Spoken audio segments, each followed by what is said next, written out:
Welcome to The Wobbly Middle, a podcast for women rethinking their careers in midlife. Before we dive in with today's episode, a quick thank you to everyone who got in touch after the last one. Some of you rushed out to get a board. One listener has bought a picture frame, which I think will look fantastic. And another tells how she sets her vision board as a screensaver. Please do send me photos of your action boards. I'd love to post them over on the Wobbly Middle Substack. Today we're joined by Julianne Miles, someone who has changed the landscape for all of us navigating the wobbly middle. Hi, Julianne. Thank you for coming on the pod today. Hi, Patsy. It's a real pleasure to be here. Julianne worked in marketing and strategy before stepping away when her children were small. And then after a few years, and here's something many of us will recognize, she asked herself whether it was possible to start again. It seems such a huge step to go back. I kept going around in circles and thinking, no, can I do it? Is that possible? Could I start all over again? Now, I don't want to ruin the punchline, but the answer is yes. Julianne went back to university to retrain as a psychologist, and from there to co-found Career Returners. In the process, she shaped how employers and policymakers think about return to work practices more broadly.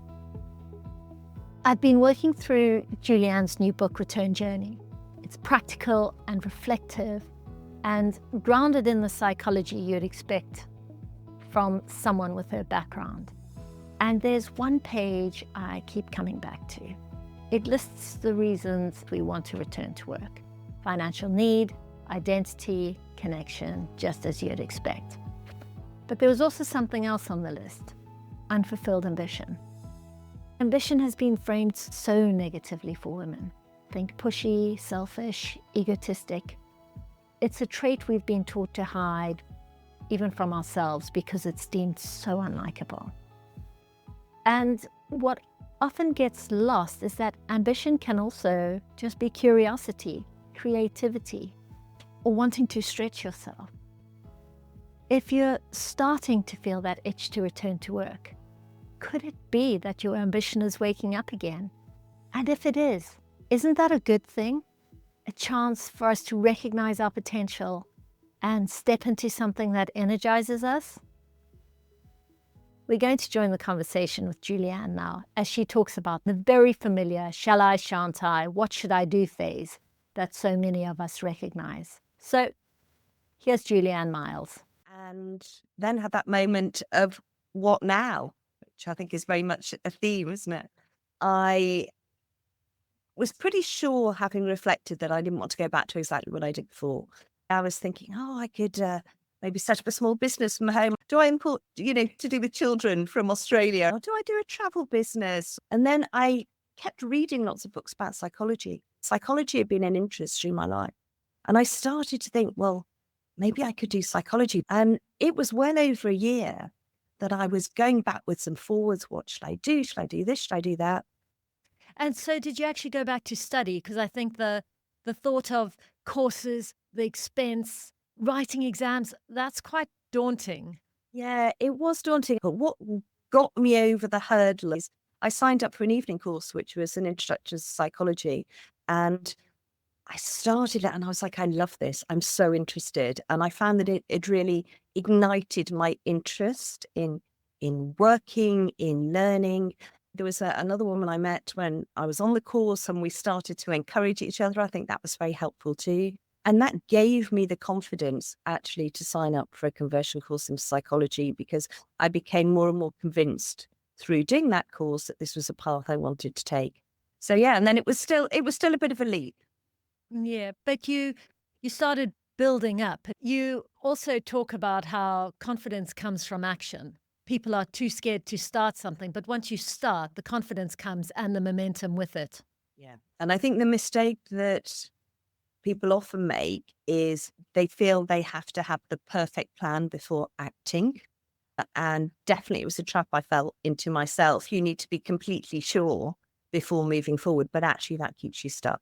And that is a theme I talk about in the book, is this idea of test and learn, that actually you learn by trying something out. If you want to try something different, talk to people doing it, do a short course, go to a conference, which is another thing I did. I went to a psychology conference and I was really interested in the topic. So I thought, yeah, this is a world I would like to be in. And so all those experiences, all those actions actually took me closer to feeling this was the path I wanted to take.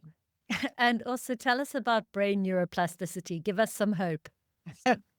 Yeah, I love this. Sort of hugely encouraging. And that's why if you're interested in psychology, one of the things in my book, I talk about a number of sort of psychology experiments because I find it both interesting but also helpful.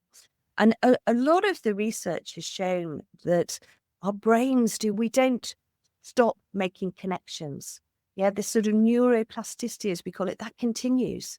And it's amazing now, if they look at brain scans, if you're learning, say, a new language, whatever age, you can see new connections being made in your brain.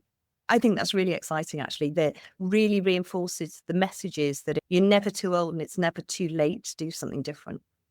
We also wonder how we're going to find the time to go back to work and carve out that time again. In your book, you speak to the work of Greenhouse and Powell about scarcity of resources versus those resources expanding.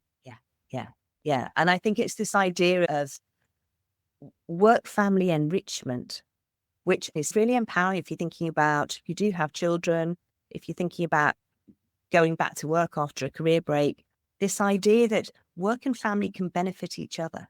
If you're doing work that is satisfying, that's fulfilling, that gives you energy, that's a really important point. But if you do that, has this what's called a positive spillover onto the rest of your life. And we hear this in practice. I've heard this from so many returners. They go back to work and they say, I thought I was going to be really exhausted. How was I going to fit in work on top of everything else? But actually, I now have more energy for my family.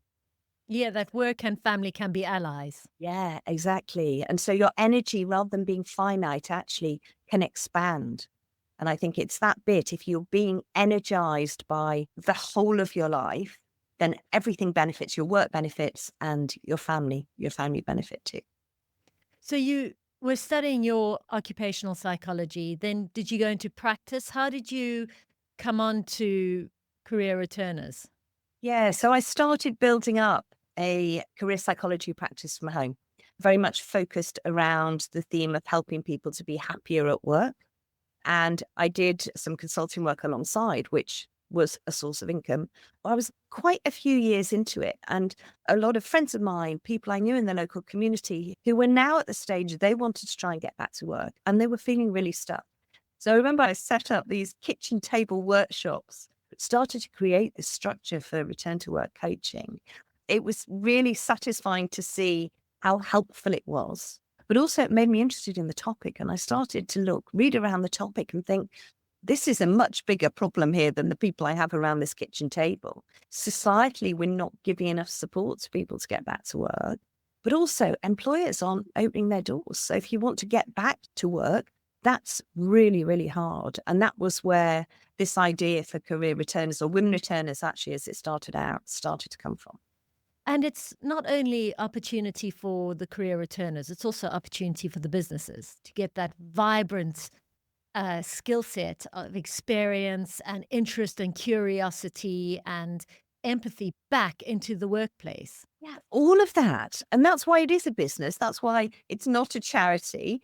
This is not some organization which is, let's help all those poor women out there to get back to work.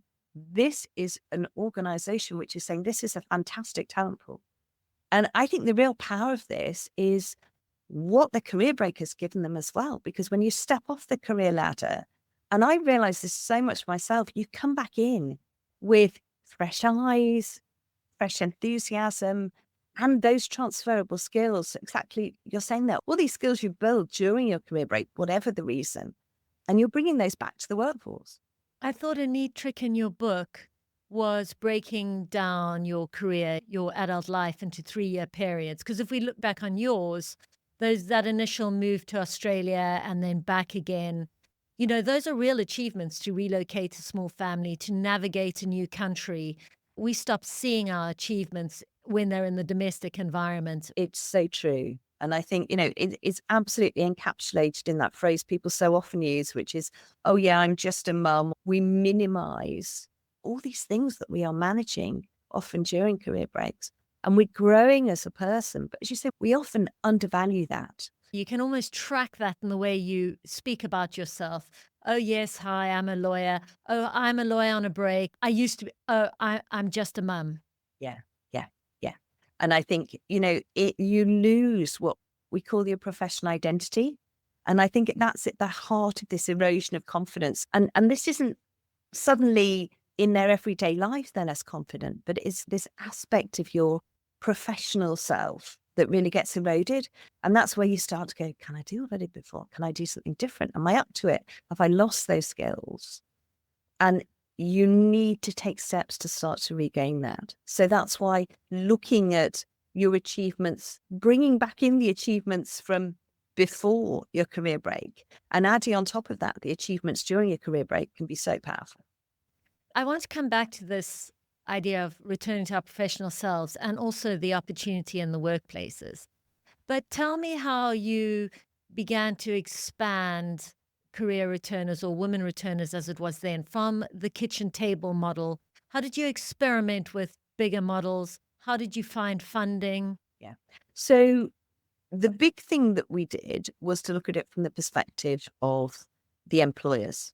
The way we operate is that the majority of the funding comes from our partnerships with employers. Back to this concept of there is a really interesting, talented group of people out there to bring into your organization. So we brought the concept of a returnship from the US. It was a term that was actually coined by Goldman Sachs. And I was like, what a great idea. This idea of creating a supportive bridge back to a professional role rather than just saying to people, apply for a job that's out there and, it can feel a bit like jumping in the deep end. So I started to talk about it, and it was a slow build. And it was me and a co-founder, and I think that was very helpful as well.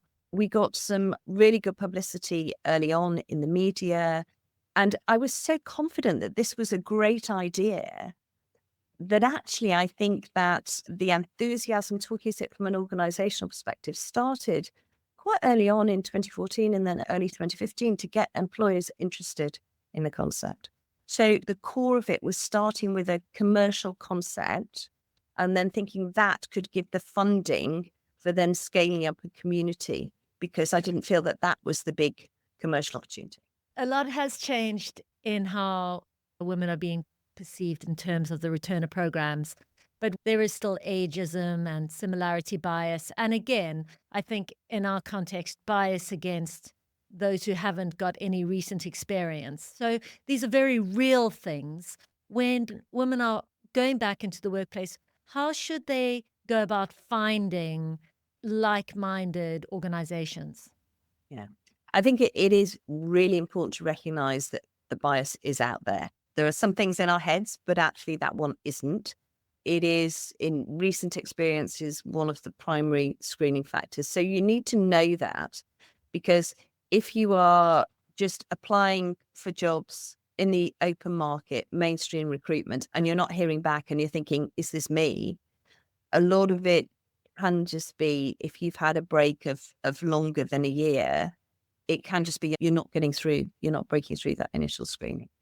And do you think that's now an automated screening? Yeah, it is the automated screening, and it's just one of the factors that's put in there. But it could be human screening as well. What is happening at the moment, and this is one of the downsides of AI, is that recruiters are being flooded with applications. So they need to find a way to screen those down to a manageable number. We're doing a lot of work to try to make sure that recent experience is not an automatic screening factor, but unfortunately, it's a bit of an uphill battle. So back to the what can you do about it? I think the first step is recognize it's there. The least effective strategy is just firing out job applications for advertised jobs. What you need to do is, first of all, do have a look if there are any returner programs, returnships, other forms of returner-friendly jobs. But that's still a relatively small number of employers and opportunities. So then you need to really dig down and use your networks here. And I think this is where it can be really quite scary to get on LinkedIn when you've had a career break. People are nervous about doing that, but it's the most powerful way to reach out, find the people you used to work with, just open up opportunities to have conversations and find out from real people in real organizations what sort of organizations are open to career paths that haven't gone in straight lines and value diverse talent. You mentioned earlier AI tech. The fintech sector is one of the largest growing sectors. And is there a space for women in that sector, women returners? And what jobs are there out there that we may not know about, but we should be thinking about? I think AI, we talked about the downsides, there are also huge opportunities. And I think one of the interesting things in any tech field is the tech is moving so fast. And many, many people are being trained up because they don't have the skills at the moment and they don't have the knowledge. So actually, there's a lot of opportunity to get in there, to get yourself trained up and to make a career pivot into a tech-related field. And I do think anybody in whatever field should be upskilling themselves in tech and AI anyway, even if it's just a basic knowledge, because it can feel scary. If you don't know about something, if you haven't educated yourself, you can get very nervous about it. Just find out, do a tech course, talk to people. Julianne, there have been lots of points in this conversation where we've discussed community and the people around us. There was your friends who you were pitching your ideas to, and then you went back to university and had a chum who was doing it with you. Then there were your kitchen table gatherings. Yeah. I think community is incredibly powerful. It can feel very isolating, going back to work after a career break or making a career pivot in midlife. And often the people very close to you, they're quite invested in you staying where you are. So they're not necessarily your best source of support. So I do think it's important to create your return to work support team, to find people who are like-minded, who are positive, who build in you that sense of possibility. The people who will say to you, look, tell you about your strengths. They will say, look at all the things that you've done over the last few years.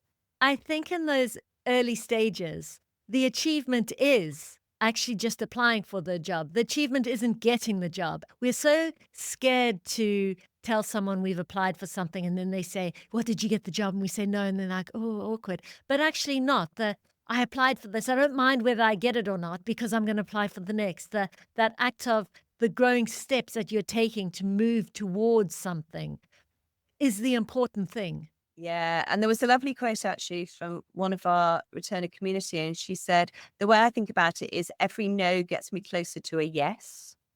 And I think that's really powerful because it's a sense that you're learning. And I think the important thing is don't generalize. If you do get a lot of knockbacks, it's not the end of it. It's not always going to be the way. You need to be really persistent. And I think you do need to know that it can be a long and winding road. And you might need to take different steps along the way, but you do need people to support you. I think your friends around you can also help you to remain curious because you'll say, I did this, and they'll say, have you thought about this? Keeping that conversation alive is so much easier than trying to do it on your own. And it keeps you not accountable in a, you said you'd do this and you didn't way, but you'll say to someone, today I'm going to do this. And then they say, okay, do it and tell me when you've done it. And I think that is the joy of our friends around us who are building us up. They want us to succeed and they want us to push ourselves because they know we can do it. So I think there is that joy in a group, in that kitchen table of women working towards something. Curiosity is so important and being open-minded. And one of the things I love to know, again, in terms of psychology research, is the idea of the psychology of luck. And there's a psychologist, Richard Wiseman, who's studied luck for well over a decade. And he's looked at people who describe themselves as lucky versus those who describe themselves as unlucky. And what he's found is that the lucky people just see the world a different way. They can have the same experiences, but they're more open-minded. They create their own opportunities. If they have what other people would call bad luck, they just see it as a setback. And they learn from it and they move on. That is very, very powerful to know that to a certain extent, you can create your own luck and you can definitely create your own lucky breaks in terms of finding another job, Yeah. Because so often people will say, oh, it was amazing. I was at this event. I was talking to somebody. I told them what I wanted. And they said, have you spoken to somebody? And I ended up getting this fantastic job. How lucky was I? And I'd be looking at that and saying, you created that lucky opportunity because you were there. You told your story in a powerful way. Somebody wanted to help you and you created that lucky break. It puts the opportunities a bit more back in our control rather than feeling really passive and just waiting for somebody to respond when I send out my job application. On that uplifting note, we have some questions we put to our guests. And one of them is, what advice would you give to your 30-year-old self about where you are now and the path that was in front of you at 30? Stop overthinking and start doing. That would have saved me months of agonizing and looking for the perfect opportunity. And I'd have just got going. And I think that's the key bit. You need to know enough if you're thinking about doing something different, but you don't need to know everything. And actually, the most powerful way to build a passion is to start along a path of something that you're energized and interested in, and then your passion will build, as it did for me for psychology. Well, thank you so much. And please do stay in touch. Oh, thank you, Patsy. It's been a real pleasure. And thank you for inviting me on the Wobbly Middle. Thank you for listening to this episode. And if you have a second, please leave a review and share our pod with your friends. It really makes a difference.